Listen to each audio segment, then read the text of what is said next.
قرآن پڑھنے والے ہیں. آپ سوچو کہ ہم قرآن کتنا پڑھتے ہیں. اب چند صورتوں کی فضیلت بھی سن لو. بندہ کہ یار پورا قرآن پڑھنے میں تو ٹائم لگے گا, پورا ہی پڑھنا ہے, لیکن جب جب موقع ملے تو میں کچھ آپ کو خاص صورتیں بتا دیتا ہوں جس کی برکتیں سنتے جاؤ. پیارے آقا علیہ الصلوۃ والسلام فرماتے ہیں اپنے گھروں کو قبرستان مت بناؤ, بے شک جس گھر میں سورہ بقرہ پڑھی جاتی ہے شیطان اس گھر سے بھاگ جاتا ہے. جب جب 2.5 پارے ہیں, 2.25 پارے ہیں, اگر صحیح پڑھنا ہے تو 1 گھنٹے میں ہو جاتی ہے سورہ بقرہ. 1 گھنٹہ نہیں ہے, شیطان بھاگ جائے, برکتیں آ جائیں گی نا. جس گھر میں شیطان ہوگا کدھر سے برکتیں آنی ہیں؟ تو سورہ بقرہ اپنے گھر میں پڑھیں. جب جب مہینے میں 1 بار پڑھ لیں, روز کا آدھا پارہ پڑھیں تو 4 دن میں 5 دن میں سورہ بقرہ ختم ہو جائے گی. پڑھنے والے تو بنے نا.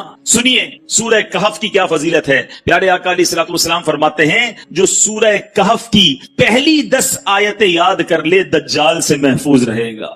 صرف 10 آیتیں. ایک اور جگہ نبی پاک نے فرمایا جو سورہ کہف کی آخری 10 آیتیں یاد کر لے دجال سے محفوظ رہے گا. اور سبحان اللہ, اب جمعے کے دن سورہ کہف پڑھیں, اس کی الگ فضیلت ہے. سورہ یاسین کثرت سے پڑھا کریں. پیارے آقا فرماتے ہیں بے شک ہر چیز کا دل ہے اور قرآن کا دل سورہ یاسین ہے. جو 1 مرتبہ سورہ یاسین پڑھے گا اس کے لیے 10 مرتبہ قرآن پڑھنے کا ثواب لکھا جائے گا. اللہ کی رحمت تو دیکھو, سورہ یاسین 12-10 منٹ میں پوری ہو جاتی ہے. 10 قرآن کا ثواب. ہم سے گھنٹوں ٹی وی دکھوا لو, ہم سے گھنٹوں فون پہ بات کروا لو, 10 منٹ سورہ یاسین کے لیے ٹائم نہیں نکل. کتنی دوری ہے قرآن سے سوچئے. سورہ دخان یہ بھی تقریباً 3 صفوں کی سورت ہے, بہت جلدی پوری ہو جاتی ہے. فضیلت سنو. پیارے آقا علیہ الصلوۃ والسلام نے فرمایا, ترمذی کی حدیث, جو کسی رات میں سورہ دخان پڑھے گا تو صبح ہونے تک 70,000 فرشتے اس کے لیے دعائیں مغفرت کرتے رہیں. ہم ایک امام صاحب سے دعا کرا کے بڑے خوش ہوتے ہیں, یار فلاں مولانا صاحب آئے تھے, میں نے ان سے دعا کرائی. بڑی اچھی بات ہے, بزرگوں سے کرانی چاہیے, مگر اس بندے کی خوش قسمتی کے کیا کہنے کہ 70,000 فرشتے ساری رات اس کے لیے دعا کر رہے ہیں. پڑھ لیجئے سورہ دخان. کتنی دیر لگتی ہے سورہ دخان پڑھنے میں؟ سبحان اللہ. سورہ ملک یہ مدنی انعام بھی ہے. روزانہ رات کو جو سورہ ملک پڑھتے ہیں انہیں مبارک ہو. دعوت اسلامی کے مدرسۃ المدینہ بالغان میں بھی پڑھ کر سنائی جاتی ہے. نبی پاک علیہ الصلوۃ والسلام نے فرمایا بے شک قرآن میں 30 آیتوں پر مشتمل ایک سورت ہے جو اپنے قاری کے لیے شفاعت کرتی رہے گی یہاں تک کہ اس کی مغفرت کر دی جائے گی. یہ تبارک الذی بیدہ الملک ہے. 30 آیتوں والی سورت ہے. چند منٹ لگتے ہیں. اے میرے میٹھے اسلامی بھائیوں, میں نے مختصر وقت میں آپ کو کچھ قرآن پاک کے فضائل بیان کیے ہیں, کچھ اہمیت اجاگر کرنے کی کوشش کی ہے. سورہ اخلاص کتنی مختصر سورت ہے. اللہ کی رحمت دیکھو ہم پر کتنا برسنا چاہتی ہے. پیارے آقا علیہ الصلوۃ والسلام نے فرمایا, مسلم شریف کی حدیث ہے, آقا فرماتے تم میں سے کوئی شخص رات میں 1/3 قرآن کیوں نہیں پڑھتا, 1/3 قرآن کیوں نہیں پڑھتا؟ صحابہ کرام نے عرض کیا حضور کوئی شخص 1/3 قرآن, 1/3 قرآن رات میں کیسے پڑھ سکتا ہے؟ نبی پاک علیہ الصلوۃ والسلام نے فرمایا قل هو اللہ احد 1/3 قرآن کے برابر ہے. گویا کوئی 3 بار سورہ اخلاص پڑھ لے پورے قرآن کا ثواب عطا. اور کمال کا وظیفہ ہے, مگر ہم غلطی یہ کرتے ہیں کہ ہم اتنے مبارک وظیفے کو کثرت سے نہیں پڑھتے. آج بہت خوبصورت ایک روایت سنانے جا رہا ہوں. نبی پاک علیہ الصلوۃ والسلام کے بعض صحابہ نے فرمایا کہ جس مجلس میں, جس محفل میں, جس اجتماع میں سرور کائنات صلی اللہ تعالی علیہ وسلم پر درود پاک پڑھا جاتا ہے, اس مجلس سے ایک نہایت پاکیزہ خوشبو مہکتی ہے. ہم نارملی خوشبو لگاتے وقت کیا پلان کرتے ہیں کہ ایسی خوشبو ہو کہ تھوڑا دور تک جائے. عطر والے کو کہتے ہیں نا یار ذرا لانگ لاسٹنگ دینا, ایسا عطر پرفیوم دینا جو دیر تک رہے اور دور تک مہکے. آؤ میں بتاتا ہوں درود پڑھنے والوں, جب تم درود پڑھتے ہو تو خوشبو کدھر تک جاتی ہے؟ صحابہ کہتے ہیں جب کسی مجلس میں, کسی محفل میں درود پڑھا جاتا تو اس درود کی مہک آسمانوں تک جاتی ہے, اور وہاں اللہ کے فرشتے اس خوشبو کو جب محسوس کرتے ہیں تو کہتے ہیں زمین پر کسی مجلس میں ہو نہ ہو کہیں آقا کے دیوانے جمع ہو کر نبی پاک پر درود و سلام کا نذرانہ پیش کر رہے ہیں. یعنی یہاں ہم درود پڑھیں وہاں فرشتوں کو پتا چل جاتا ہے کہ کہیں درود پڑھا جا رہا ہے جس کی یہ مہک ہے, اس کی یہ خوشبو ہے جو آسمانوں تک پہنچ رہی ہے. اللہ اکبر. نبی پاک علیہ الصلوۃ والسلام ایسے, ان کا ذکر اتنا مہکا, ان کی بات کرے تو خوشبو نکلے, تو خود نبی پاک علیہ الصلوۃ والسلام کی خوشبو کا عالم کیا ہوگا. میں بڑے بڑے حسین, بڑے اسپیشل لوگوں کی لوگ بات کرتے ہیں, لوگ کہتے ہیں بہت حسین ہے فلاں فلاں جناب، بڑا اس کو لوگ فالو کرتے ہیں، اس کے فینز ہیں، اس کے فالوورز ہیں۔ دنیا داروں کی جو محبت میں گرفتار ہیں، میں ایک سوال کرنا چاہتا ہوں، ساری دنیا میں کوئی کتنا ہی حسین کیوں نہ ہو، اس کے پسینے سے بدبو آتی ہے، ٹھیک ہے نا جناب؟ کوئی کتنا ہی طرح دار کیوں نہ ہو، ایٹیکیٹس والا کیوں نہ ہو، جو بڑا نازک کیوں نہ ہو، مگر جب وہ تھوکتا ہے تو اس کے تھوک سے لوگوں کو گھن آتی ہے۔ Nobody like it. کس کو تھوک اچھا لگتا ہے؟ میں سرور کائنات علیہ الصلوۃ والسلام کے مبارک چہرے کی بات نہیں کروں گا کہ اس چہرے میں تو رب نے کیسا حسن عطا فرمایا کہ مولانا حسن ادا خان صاحب لکھتے ہیں، ایسا تجھے خالق نے طرح دار بنایا، ایسا تجھے خالق نے طرح دار بنایا، یوسف کو تیرا طالب دیدار بنایا، کونین بنائے گئے سرکار کی خاطر، کونین کی خاطر تمہیں سرکار بنایا۔ تو نبی پاک کے مبارک چہرہ انور اور اس کے حسن کی بات آج نہیں کریں گے، پیارے آقا کے ان ہاتھوں کی بات نہیں کریں گے کہ جس طرف اٹھ گئی دم میں دم آ گیا، اس نگاہ عنایت پہ لاکھوں سلام، ہاتھ جس سمت اٹھا غنی کر دیا، موجے بحر سماحت پہ لاکھوں سلام، ہم اس کی بھی بات نہیں کریں گے۔ پیارے آقا کے مبارک دور و نزدیک کے سننے والے وہ کان لالے کرامت پہ لاکھوں سلام، اس کی بھی بات نہیں کرتے، بلکہ ہم صرف ان دو چیزوں کی بات کرتے ہیں کہ جس سے عموماً لوگ دور بھاگتے ہیں۔ میں اور آپ پرفیوم کیوں لگاتے ہیں، عطر کیوں لگاتے ہیں؟ کہ میرے اور آپ کے پسینے سے کسی کو بدبو نہ پہنچے۔ ایسا ہی ہے نا، بندہ اپنے پسینے سے کسی اور کو تکلیف نہ ہو، اچھی بات ہے، سنت کی نیت بھی ہو اور یہ بھی ساتھ نیت ہو کہ میری وجہ سے کسی مسلمان کو تکلیف نہ ہو، عطر لگانے کا بھی ثواب ملے گا۔ لیکن آج بتاتا ہوں میرے آقا کا پسینہ کیسا تھا، نبی پاک کا لعاب دہن کیسا تھا۔ بھی just talk about these two things, ہم فقط ان دو چیزوں کی آج بات کرتے ہیں، ذرا غور کیجئے۔ باقی نبی پاک کے کمالات تو بیان ہی نہیں کر سکتے نا، بڑے بڑے علماء نے کوشش کی، عاشقوں کے امام نے بھی قلم اٹھایا، جس نے بھی کوشش کی وہ عاجز ہو گیا، حیران ہو گیا۔